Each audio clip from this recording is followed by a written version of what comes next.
Hai GB Mates, welcome back to GB Technology Zone on HTTP Session, How to Tips and Practice.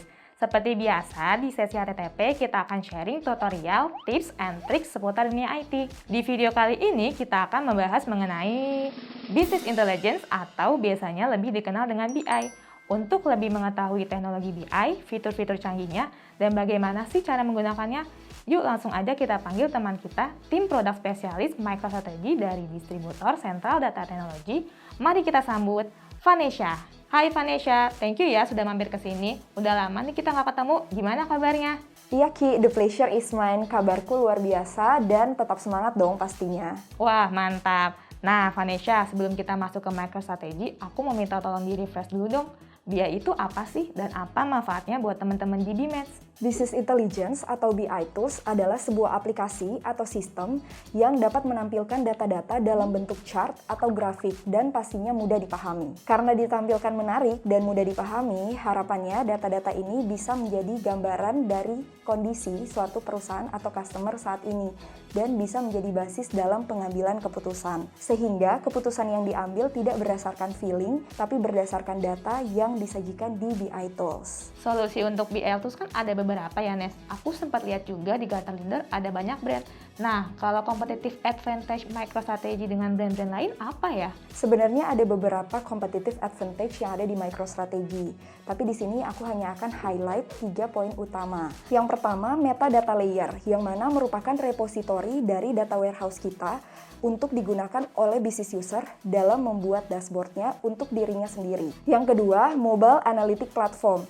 Di mobile analytic platform, kita bisa membuat white label application mobile, yang mana kita bisa write back ke database kita.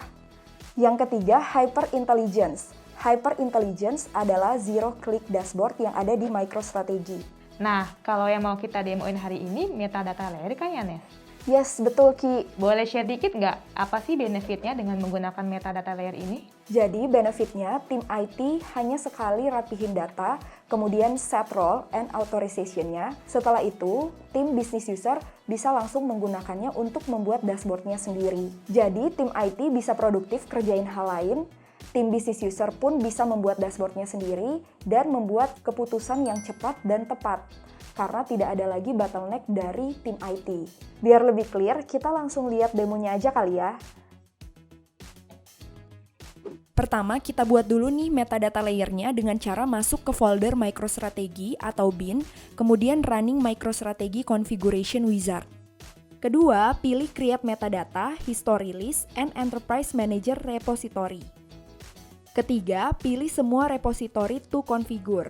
Nah, di sini fungsi dari metadata layer adalah menyimpan informasi yang digunakan MicroStrategy untuk membuat dashboard seperti atribut, matrix, facts, dan juga skema.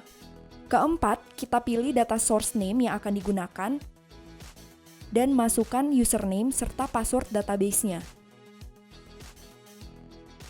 Kelima, kemudian klik apply. Keenam, setelah completed, kita sudah selesai buat metadata layer.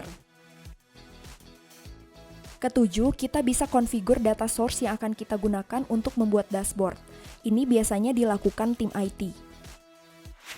Pertama, kita sudah buat nih data sales dummy-nya. Sekarang kita buat ya security access untuk datanya. Kedua, di sini kita pakai user Benny untuk kita setup data mana aja yang bisa dia akses untuk membuat maupun melihat dashboard. Di sini kita pakai contoh subkategori dari data yang ada. Kita bisa pilih data mana aja yang sesuai kebutuhan kita. Ketiga, kita masuk ke dosier. Dosier merupakan tempat untuk membuat dashboard. Pilih data yang akan digunakan. Keempat, kita bisa pilih jenis chart apa yang mau kita gunakan.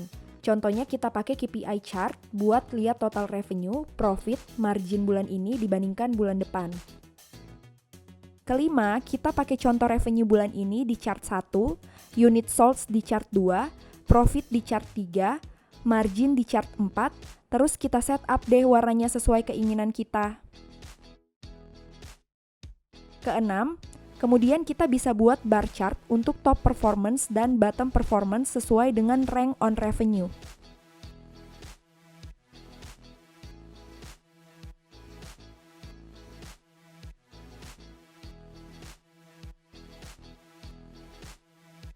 Ketujuh, kita bisa pilih map chart dan heat map chart barang mana saja yang memiliki revenue yang paling tinggi. Kedelapan, kalau sudah selesai tinggal di save deh. Sekarang kita login lagi jadi Benny dan lihat ya tampilan dashboard dia.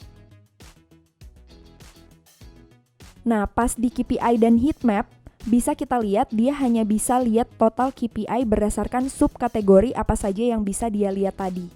Gimana Ki? Udah kelihatan belum bedanya MicroStrategy dengan BI tools lainnya? Iya, kerennya MicroStrategy. Nah, selain use case yang sudah didemoin tadi, penggunaan metadata layer dan self-service dashboard bisa diimplementasikan dalam case apa lagi ya, Nes? Let's say di dunia banking or financial industry. Biasanya kalau di banking or financial industry, yang sering kita temuin itu ada executive dashboard untuk ngelihat KPI masing-masing cabang, kemudian detail transaksi per produk. Ada juga mengenai detail pinjaman ya, biasanya kan kalau di financial industry ada produk-produk pinjamannya tuh. Nah yang terakhir ada marketing activity, jadi bisa lihat produk A biasa laku di mana, kemudian hasil marketing activity-nya apa. Wah, banyak ya ternyata use case untuk penerapan MicroStrategy. Nah, kalau misalkan use case ini mau didemoin langsung di environment customer, possible nggak, Nes?